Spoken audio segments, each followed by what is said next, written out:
Okay, Assalamualaikum warahmatullahi wabarakatuh. So, sesi ketiga ni, saya nak teruskan lagi share perbincangan kita kali ini tentang waktu minum air. Waktu minum air semasa kita makan. Baik, kan? Jadi, kita dah tahu kita tidak sepatutnya minum air selepas makan, sejurus selepas makan. Lepas makan nasi, lepas makan sarapan, makan petang, makan malam, kan? Makan roti, makan buah kurma, makan buah-buahan pun seloknya tunggu. Lepas makan tu, tunggu. Kalau makanan berat tu 40 minit lah. Terbaik 40 minit. Jangan terus minum air apa pun. Jangan minum. Bau makanan kita dapat dihadam dengan sempurna. Bau perut kita sihat. Kalau tak, perut kita rasa macam senak-senak, tak selesa. Kan? Perut boleh jadi naik. Kan? Makanan tak hadam. Begitu. So, jadi kita dah bincang lah.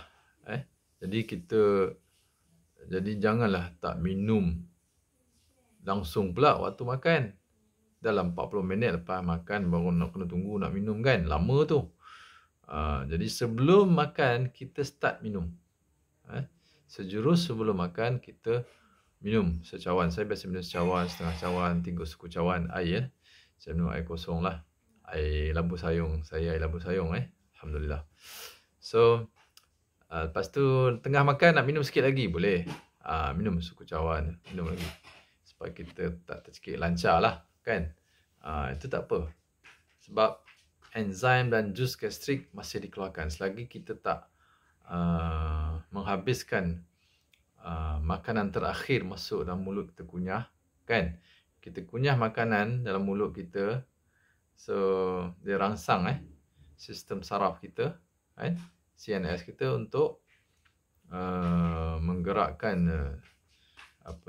sistem penghadaman kita menghasilkan enzim dan jus gastrik. Begitu Jadi selepas habis tamatkan suapan terakhir makan kita, stop minum sampai 40 minit. Begitu. Apa kesannya bila kita amal minum selepas makan, sejurus selepas makan? Kesan dia tadi saya dah sebut, kita akan perut tak selesa dan saya dah amal ni lebih daripada 2 bulan ke 3 bulan. Bila kita terlupa ataupun tersengaja minum, kan? Minum selepas makan, perut kita rasa sakit-sakit, senak-senak sikit lah. Terasa. Terasa tau. Masya Allah. Inilah punca penyakit-penyakit dalam perut, gastrik. Lepas tu gastrik, lama gastrik jadi GERD pula, acid reflux, kan? Angin, kembung, lemah pencernaan, penghadaman, makanan tak boleh dihadam dengan sempurna.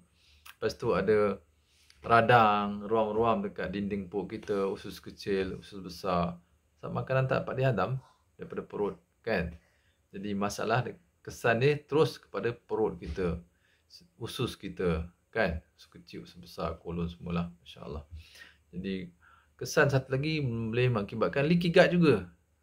Bila dia menyebabkan keradangan pada dinding usus besar, kolon khususnya, jadi leaky gut, jadi bahan toksin daripada bakteria, sel bakteria, endotoksin, ataupun bahan exotoksin, bahan toksin yang hasilkan kuman-kuman bakteria, virus, fungus, kan? Boleh masuk dalam darah melalui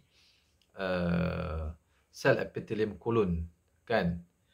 Kolonocyte yang renggang. Dia dah tak rapat. Bila dah berlaku radang, dia renggang lah. Bila renggang, masuk molekul-molekul besar. Molekul protein menyebabkan alahan, hypersensitivity reaction, keradangan, kan?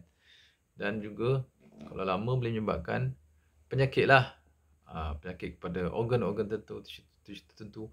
Dan juga penyakit jangkitan kuman, jangkitan kulat, kan? Macam-macam jadi. So, mula daripada makanan masuk dalam mulut kita dan minum. Waktu minum tu yang kena jaga. Itu penyakit yang pertama. Yang kedua, buasir. Boleh menyebabkan buasir bila kita amal minum sejurus lepas makan bertahun-tahun kan. Boleh. Tu ramai kena berwasir kan, susah nak rawat.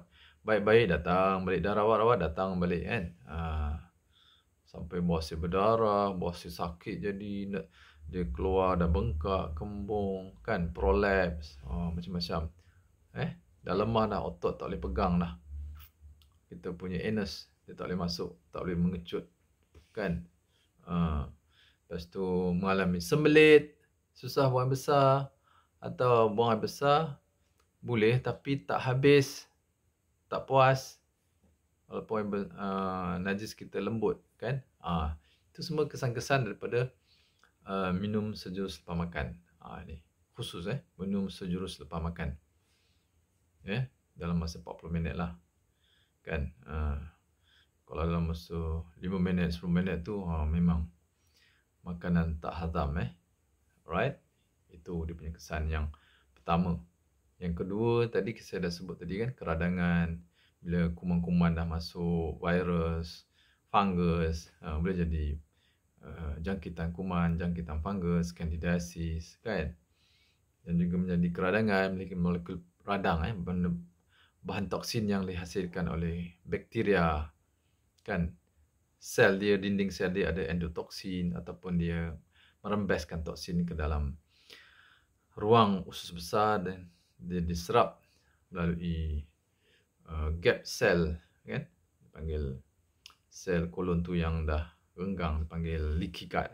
Bila berlaku leaky gut, bahan toksin, protein-protein, molekul-molekul besar dapat diserap melalui situ.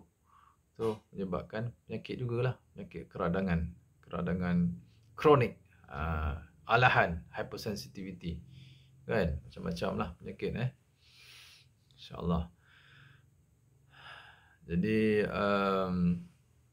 angin, satu lagi angin, kembung, perut buncit kan. So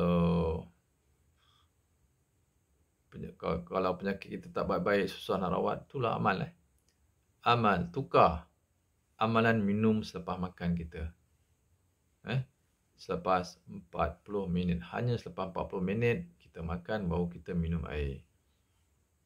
Tapi jangan tak minum langsung sebelum makan tu. Sebelum makan tu, minum dulu. Baru kita boleh tahan 40 minit. Minum dulu. Nak minum segelas ke apa, tak kisah. Begitu. So, ini antara cara-cara kaedah pemakanan, diet terapi kita dari segi tabiat mengamalkan minum selepas makan tu. Itu kita kena jaga. Masya Allah.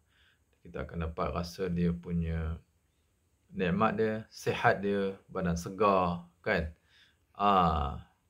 Dan juga dapat reverse penyakit, merawat penyakit. Penyakit yang susah nak rawat tiba-tiba dah hilang, kurang. Mungkin lama, mungkin kurang-kurang, hilang insya-Allah. Alhamdulillah. Dan satu lagi penyakit yang boleh dihasilkan oleh minum air sejurus selepas makan ni, tambah sekali makan berat lah kan. Macam nasi, protein daripada daging, ayam kan. Ni benda-benda susah hazam ni. Kita minum, tak boleh hazam, jadi toksin. Protein kita makan kalau tak boleh hazam, jadi toksin. Dia merumput dalam dalam perut kita. Kalau karbohidrat dia jadi gas. Kembung lah. Setengah orang dia sesak pula, angin naik atas. Begitu. So, satu lagi tadi saya lupa lah. Tadi dah ingat dah. Ada satu penyakit yang dihasilkan disebabkan kita ambil buah pinggang, kencing. Kencing kita best kalau kita amal minum air selepas 40 minit kita makan, buah minum air, buah pinggang kita best. Kencing kita lawas, jernih, walaupun dia bukan jernih macam air kosong, dia jernih maksud tak ada keladak. Tak berkeruh. Kencing kita tak berkeruh, tak berbuih. Masya Allah. So buah pinggang kita kuat, sihat. Dan juga menjaga fungsi hati juga. Organ detox kita yang utama ni, hati yang buah pinggang. Bermula daripada minum air selepas makan tu, kena jaga 40 minit. Lepas makan baru minum. So kita nak jaga buah pinggang, nak jaga hati, dan juga nak jaga kolon, usus besar kita, pembuang air besar yang lawas, pembuang air kecil yang lawas kan. Dan juga untuk membuang bahan-bahan toksin daripada tubuh kita melalui organ-organ perkumuhan. Sila minum air selepas makan 40 minit. minum air sebelum makan. Kena amal. Minum air sebelum makan dan jangan minum air sejuk selepas makan. Itu dia punya tips Dia punya cara lah. Cara dia. Sunnah namanya ni Masya-Allah. Okey, itulah orang kata apa? Sistem tubuh kita bekerja begitu. Bekerja begitu. Jadi kita kena ikutlah insya-Allah. Jadi untuk jaga buah pinggang juga dah hati fungsi hati yang kuat, optimal. Untuk buang toksin. Kan? Kalau kita salah makan ke ambil makan-makan yang dia tercemar bahan kimia kan, ataupun vaksin dicucuk kan, sikit je dah teruk kena kesan sampingan AEFI kan. Mungkin juga fungsi buah pinggang, fungsi hati, fungsi kolon kita yang kurang, yang lemah, dan juga fungsi paru-paru detox juga paru-paru. Melalui sistem pernafasan kita boleh detox juga bahan-bahan toksin, bahan buangan, bahan-bahan bahaya dalam darah kita. Dia melalui kahak, lendir kan, batuk yang berkahak lah. Kalau batuk kering tu menyakitkan. Bersin kan, keluar lelehan semua tu dia keluar melalui peluh. Ada orang tak berpeluh kan. So penting minum air selepas makan hanya 40 minit dan minumlah air sebelum makan.